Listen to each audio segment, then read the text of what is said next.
Hey guys, Mr. B here. In this video, we're going to be going over the notes for chapter 26.5 on the Big Bang Theory in the expanding universe. So in this section, we are going to be learning about how do we know that the universe is expanding, what is the Big Bang Theory, and primarily what evidence is there to support it. And then lastly, we'll talk about something called dark matter.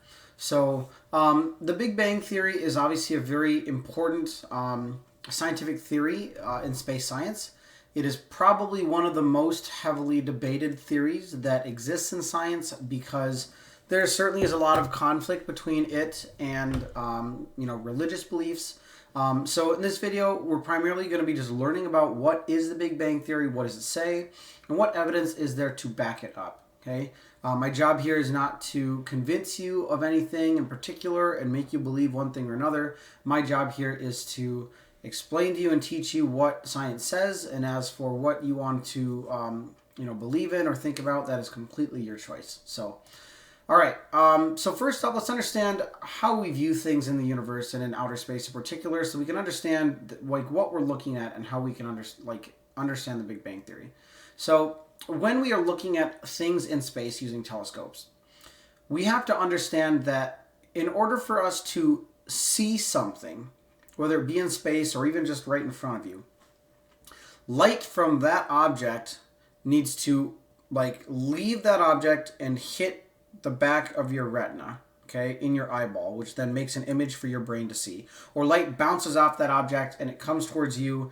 It goes through your pupil, it hits your retina on the back of your eyeball, and then your brain gets an image and you can see it.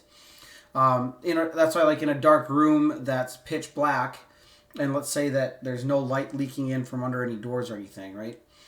You can't see anything, right? There's no light for your eye to be able to detect and therefore see an image. But it takes time for light to travel, okay, across distances. Now, on Earth and in rooms like this, light travels so fast and the distance is so short that you don't realize it takes time. If I flick the light switch, light instantly turns on and I can see. And even though it seems instantaneous, it's really not. If we could slow down time, when I flick that light switch, it would take time for the light from that bulb to travel through the air and get to my eye for me then to be able to see it. So understand that light takes time to travel, and space and the universe is such a big place that it can take a very long amount of time for light to travel from faraway objects to here on Earth. So when we are looking at images of things in space, like stars and other galaxies, we have to realize that it's taken thousands or millions or billions of years for the light from those objects to leave them and come to Earth for us to see them with our telescope. And by the time that light gets here, the image that we are seeing of that object is not a current present day image. It is an old image. It's way in the past. It's like looking at back in time. So just in case you didn't realize, it takes about 8 seconds for light to travel from the moon to Earth, which is pretty short, obviously. But when you look at the moon at night, that's really what the moon looked like 8 seconds ago. It takes 8 minutes for light to travel from the sun to Earth. So even right now, if I look outside and I see the sun, that's not really what the sun looks like right now. That's what the sun looked like 8 minutes ago. If the sun just exploded and blew up, I would have no idea until 8 minutes from now, and then all of a sudden go, oh, right, and then I would see it, but at that point I would be dead, right? So it wouldn't matter. So understand that everything that we are looking at in space is not a current image of that object. It is an image of what that object used to look like. So telescopes are sort of like time machines. The further away we are looking at things in space, the older and older and older those objects are, because the light has taken a very long time to travel to get here. It's a very weird concept, but that is how light works. So because that, we know that the universe is very, very old, because we're able to see objects that are very, very, very far away, like 13 billion light years away, which means it's taken 13 billion years for the light from those objects to get here. So the universe has to be at least 13 billion years old. Okay? Now, as to how did we discover, a lot of this stuff, this actually came from Edwin Hubble. Now, before we get into Edwin Hubble and kind of what he did, we need to understand again a little bit more about how light works. So, as an object creates light, light is a wave. So it's a wave just like ripples on a pond are a wave. Okay, light travels through the air as a wave like this, and so when waves are moving towards someone or away from someone, the distance between the waves. So if this is a wave, right, like this, the top and the top, so the top of one wave and the top of the next wave, right? So from top to top, the distance between those waves is what we call the wavelength. And how often they come by is what we call the frequency. When a wave is moving towards someone, the waves tend to get bunched up. And so the wavelength, which may be usually this long, gets shorter. Okay, it gets bunched up like this because the waves kind of get compacted as they're moving towards someone. And likewise, as they move away from someone, the waves get stretched out. So again, the wavelength might usually be this long, but then it kind of stretches out to this long when it's moving away from someone. This effect of waves getting condensed and stretched out is what we call the Doppler effect.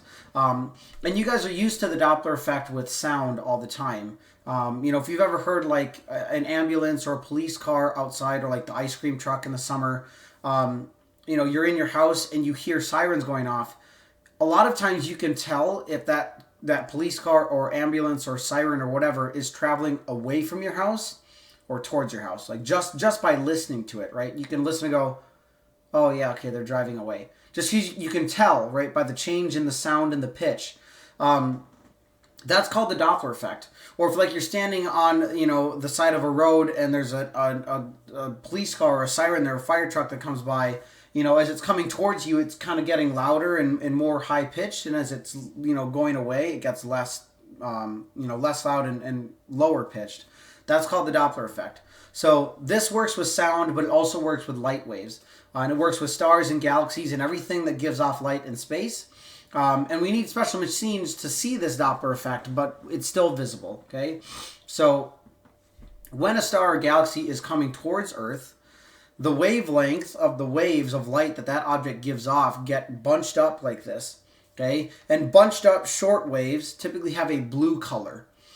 Whereas when stars or galaxies are moving away from Earth, the waves kind of get spread out and they get elongated, and they get a longer wavelength, and that typically pertains to a red color. So we basically say that objects that are moving towards Earth have blue shifted wavelengths, and objects moving away from Earth have red shifted wavelengths because of the colors that they typically give off. Okay, and the larger the shift that we see, the greater, the faster that object is moving towards or away from Earth. So this was discovered by Edwin Hubble in the 1920s, and he basically was the first one to discover that a lot of galaxies in space are redshifted, meaning that they are moving away from Earth because their wavelengths are getting stretched out. Now, as to what this would look like on a star spectrum. Right, so you should have already watched some videos about star spectrum by now, but just in case to remind you, if we take starlight and we put it through a prism and we break it apart, it'll make all the colors of the rainbow. And we'll see these black lines called absorption lines on the spectrum. And those black lines pertain to the elements that are inside the star. Okay, now these are like fingerprints. So these black lines for certain elements will always be in the same spot. And what Edwin Hubble noticed is that these lines for a lot of galaxies and stars are kind of off center. Okay, they're kind of more on the right side, towards this red side of the rainbow, and that's because they're moving away from Earth, and so they get shifted towards the longer wavelengths, which would be red. So the black lines are kind of off center, right? Or if they're moving towards Earth, they would be shifted towards the blue side, right? So they're still off center, just in the other direction. So this is what Edwin Hubble discovered, and pretty much what this basically tells us. And this just is an image here of the kind of showing the Doppler effect. What this basically tells us is that most things in outer space are moving away from Earth, which means that the universe is expanding, right? As if all objects around us are all moving away from us, then the universe has to be expanding and getting bigger. And so he basically came up with a law called Hubble's Law. And Hubble's law basically says that all objects in space have some kind of Doppler shift, whether it's redshifted or blue shifted. So either they're moving away from Earth or they're moving towards Earth, with the majority of them moving away from Earth. Okay, there are some things moving towards Earth, but there's more things moving away than there are towards us. Also, that the larger the shift is in the spectrum, the faster the galaxy or object is moving away or towards Earth. So if there's a really big shift in its spectrum, that would mean that it's moving away really fast. Or if there's a shift, closer together, it's moving towards us very quickly. Okay, so this is what Hubble's law says. It basically says that the speed at which a galaxy is moving away is proportional to its distance from us. So as objects get further from Earth, they are speeding up and going faster, which is very weird. So they're accelerating. Okay, so this observed redshift from most things in the universe basically shows that the universe is expanding. And this is kind of the first key piece of evidence that backs up the idea that the Big Bang happened. Okay, and so we'll go into what the Big Bang Theory says here in a second, and we'll kind of come back to this as to how does this actually support the Big Bang Theory. But yeah, so we're going to be skipping past these questions. I have a video me going over these, so if you need help with those, go watch that video. We're just going to be talking about information here. All right, so let's talk about the Big Bang Theory and what evidence there is behind it, and then we'll go talk back again more about Hubble's law and how that supports the Big Bang Theory. So most of you probably know that the Big Bang Theory is a scientific theory that describes the beginning of the universe, right? And how it came into being in this single moment that we call the Big Bang. There's a lot of misconceptions about the Big Bang and what actually happened. A lot of people, you yourself included, may think like that there was nothing and then just boom, right? This giant explosion and just bam, there was everything. Stars, galaxies, planets, just poof, there it all was. Not quite what the Big Bang Theory says, okay? It's actually not even, it wasn't even an explosion. So let's talk very specifically here about what the Big Bang Theory actually says. So according to the Big Bang Theory, all the matter and all the energy in the entire universe was at one point in one tiny little location. Okay, very small, very hot region of space, much smaller than the period at the end of this sentence right here. So everything in the whole universe, matter, energy, everything was in one little location. Okay, now the key part here to understand is there were no stars and galaxies and planets and stuff at this time. In fact, there wasn't even particles. It was literally just pure energy, okay, just in one tiny little spot, pure energy. Atoms didn't exist, elements didn't exist, nothing that you know of or have ever thought of existed at this time, okay? And from here, we think that little thing expanded very quickly, okay? And as it expanded over long periods of time, particles and other things started to form, and eventually we got stars and galaxies, but it took a long time for that to happen. Okay, but it started off very small and expanded very quickly. Now, as to where this idea comes from, the main one is Hubble, right? So the universe we know right now currently is expanding. So imagine that you're blowing up a balloon, right? The balloon's getting bigger and bigger. If you were to videotape someone blowing up a balloon and watching the balloon get bigger, and you hit pause on the video and hit rewind, you would watch that balloon, which might be this big in the video, shrink down to much smaller size when it began, right? Because it's probably only this big when it started. Similar concept. If the universe currently is expanding right now today, then if you were to go back in time, it would be a much smaller universe a long time ago, right? If you just keep on going back further and further in time, eventually it would all have started from one location if it's all currently expanding now in all directions. So that's why we think that the universe began in one spot and that it expanded from there, because currently in all directions, it's expanding in every direction right now, currently. So all you have to do is go back in time, and that means that everything would have been at least in a much smaller, closer space. Okay. Now, as to the whole energy and matter thing, and where does that come from? There's a very famous equation by Albert Einstein that most of you, in fact, probably know, right? If I asked you to tell me this famous equation. Most of you know E equals mc squared. And what that equation basically says, and I'll even type it here actually, is that energy, E, is equal to mass times the speed of light squared. Now, the speed of light squared part doesn't really matter, but the energy equals mass part, that's the part we're talking about. What this equation basically said was, we can take energy, pure energy, and convert it into physical matter. Okay? It's possible to do that. And we know that it's possible to do that because, well, one, I guess, we've never taken pure energy and made physical matter out of it, but we've done the other way around, which is taking matter and making pure energy out of it. In fact, that's how atomic bombs and nuclear bombs work. You take a very small amount of matter and you rip it apart, and when that happens and you rip that matter apart, a huge amount of energy is released, and this giant explosion happens, right? And that's how we bomb stuff. So we know that this equation here works. Okay, it's very difficult to, in order to take energy and convert it into matter, you need a very, very large amount of energy, and you'll make a very small amount of matter. You need so much energy, more energy than we humans can create. Okay, we don't have the technology to create that much energy. We, however, have the technology to take matter and rip it apart to create energy from the matter. So we can do one way on this equation. We just can't do both ways. But either way, this equation was developed to explain how all matter in the universe could have been pure energy at one point, and then as the universe got older, that energy converted into physical matter, like particles, protons, neutrons, electrons, atoms, elements, and all that stuff. Okay, it just took a long time. Now, the one downside about the Big Bang Theory and the main whole or part of it that obviously is difficult to understand is what was there before, right? Like what was there before the universe began? And scientists don't know, right? Nothing, I guess. You know, no one really knows, and we probably won't ever know. We don't really know what was there before the universe started.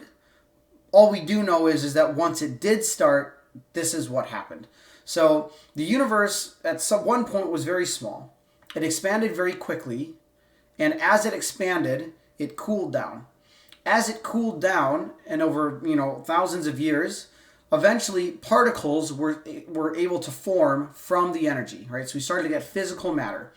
Particles like quarks, which are weird small particles, and then eventually protons and neutrons, and then those formed atoms and elements. And once those atoms and elements started to form and group together, gravity then started to pull those into gas clouds, which eventually formed into stars and young galaxies. And then from there, pretty much, everything kind of took place. But that happened over a very long period of time. Okay? Sort of think of it like this. So like our solar system and our sun formed, we think, about 4.6 billion years ago. At some point, we think there was a giant supernova explosion from an older star, and there was all this gas and dust that kind of got spewed out in all directions. And over time, gravity kind of pulled that stuff together like this. Most of the gas and everything got pulled into the center, which formed the sun. And heavier things, which weren't able to get pulled into the center to make the sun, then started to clump as rings around the sun, and eventually those rings solidified even further to make all the planets that go around the sun, right? Like Earth and Mars and Jupiter and Saturn and all those things. Okay, but again, this took place like 10 billion years after the universe began, and this even process itself took a very long time. Okay, so one piece of evidence, or at least one main proponent of the Big Bang Theory that kind of backs it up, is the idea that the universe is currently expanding today, right? And if we just go back in time, that means it would have been a much smaller place. We also have Einstein's equation, which says that it is possible to go have pure energy and convert that into physical matter. Okay, so that also is possible.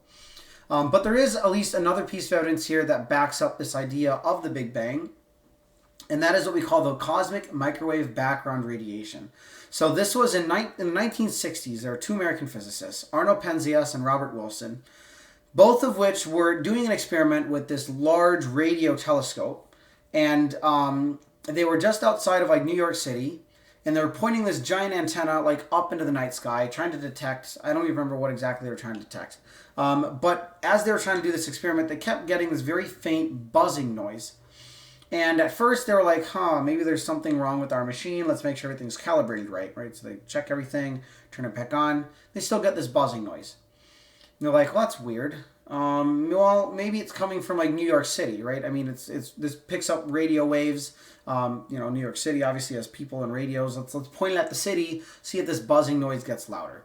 They point at New York City, nothing. It's pretty much the same. Nothing. It's not better. It's not worse. Well, that's weird. Well, maybe let's point it away from New York City. Just see, maybe that'll decrease it or something. Just point it away, nothing. Like, Well, at the time there were a lot of birds and pigeons that would nest in this horn, in this antenna, and so they're like, well, maybe there's a bunch of like bird droppings and stuff on this antenna that's causing problems. Let's get all these birds out of here. Let's clean this thing all off, and let's try it then. So they took like weeks to get all these pigeons and stuff out of there, cage them all up, clean everything off, make sure everything was nice and spick and span. Turned it back on. Literally no change. Exactly the same. They could point it at the sky, at New York, away, at the ground. It doesn't matter. Every single direction they pointed it in, they kept picking up this buzzing noise of background radiation. And at the time, the Big Bang Theory was around. It wasn't as prominent as it is today, but it was around. So they knew about it. And they kind of thought to themselves, they're like, man, this radiation is literally coming from everywhere. It's coming from outer space. It's all around us all the time. And this idea of the Big Bang was kind of like all this energy that just kind of expanded from here would have left over a lot of radiation, right? Imagine even nowadays when we drop nuclear bombs on things like Japan and stuff, there's radiation left over in those locations for years and years and years. I mean, you still can't go to Chernobyl, which was a nuclear power plant in France that blew up, a few years ago, or a couple tens of whatever years ago. You still can't go there without in the really heavily radioactive places without having on like a radiation suit, because the radiation levels still are high enough that you'll get sick if you go there. So can you imagine the radiation left over from, the biggest explosion that the universe has ever had? And these two guys are like, that radiation would probably still be around today, because radiation takes a very long time to go away. And so that's where we think this cosmic microwave background radiation comes from, is we think that it is the afterglow of the actual Big Bang itself. Now, it could be that it's coming from something else that maybe we just aren't thinking of or we haven't detected yet. But so far, no one has detected any other thing that could be giving off this radiation. And trust me, lots of people have tried.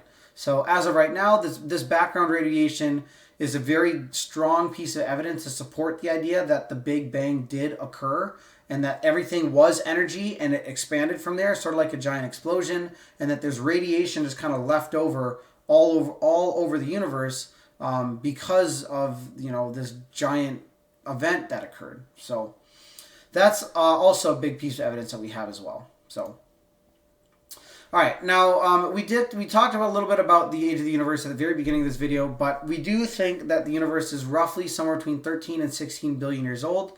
A lot of this comes from looking at things that are very far away from Earth and seeing how many light years away they are. I think the furthest away that we've ever seen an image of anything is like 14 billion light years away. So we know the universe is at least like 14 billion years old. There are some estimates, and the numbers kind of vary here and there because it is hard to get an exact number. But we do know that it's somewhere in this range of time, okay, this range of years. So the universe is very, very old. It's been around for a long time. All right, so the last thing we're going to talk about here, and this isn't so much about the Big Bang theory itself, more about just kind of the future of the universe, we should say. So, one question, of course, that scientists have is what's going to happen to the universe in the distant future? Right now it's currently expanding. Is it just going to keep on expanding forever, right? Will galaxies just rush apart forever? Or is there enough gravitational attraction to eventually pull the universe and all the galaxies back together? And, what's going to happen a few billion years from now? And the answer to this kind of depends on the mass of the entire universe itself. In order to cause the universe to stop expanding, there would need to be enough gravitational force to reverse the expansion and start collapsing everything back in again, right? So how can we determine how much matter the universe actually has and how much gravity it has? Some matter, like stars and galaxies, glows. It gives off light. And we can measure the amount of light that object gives off, and then we can determine how big it is based on the amount of light it gives off, and therefore how much gravity it has. However, there's a really big problem, and that is that there is some matter in the universe that we can't see. And we call this matter dark matter. Now, the weird thing about this dark matter is it doesn't give off light of any kind. It doesn't give off any kind of radiation whatsoever. So we can't see it with any kind of imaging tool that we have. It doesn't give off light at all. Can't be detected. So you can't see it. It doesn't give off light. We don't know what it's made out of because we don't even know where it is, so we can't collect it or anything. But we do know that it's there. Right? Now, one of the questions, of course, a lot of people ask is, well, how do we even know that this stuff exists, right? It's invisible. You can't see it. You can't detect it. How do you even know it's there, right? Aren't you just kind of making some stuff up here? And there actually is one way that we can determine that dark matter is there. So dark matter, even though it doesn't give off light and we can't detect it, it does still create gravity. So the weird thing is that galaxies, which are of course very big, have enough gravity to keep all the stars and planets and everything rotating in the galaxy.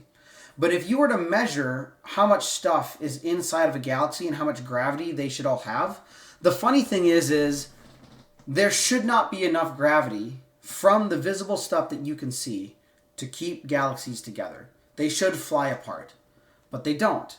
So there must be something there that is creating gravity that we can't see.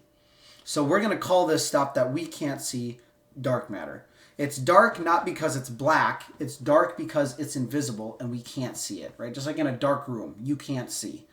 It just happens to be black too, but you can't see, okay? So we don't know what this dark matter is made of. We don't know how it's distributed in the universe. We can't detect it, but we can see its gravitational effects on other matter around it. So we do know that it's there. And of course, we are doing a lot of things to try to figure out more about dark matter, but it's still relatively new in the science world. But it could be that, 10 or 15 years from now, they do actually figure out what dark matter is made of, and, we have some kind of big scientific breakthrough. But as of right now, it's still a pretty big mystery. The interesting thing, though, is that scientists kind of think that about 75% of the universe is made out of dark matter, and only about 25% is actually made out of matter that you can see. So if that's the case, that would be very interesting, and learning more about dark matter and finding out how it works and what it is would give us a lot more information about how the universe works and what exactly is in it. So, all right, well, that is the end of our notes here and the end of the chapter section. So from here, you'll be going on to doing some review for chapter 26, and then you'll be taking your test. So, as always, if you have any questions or need any help from me or would like to do some review, you can always email me or contact me, and I will be more than happy to help you.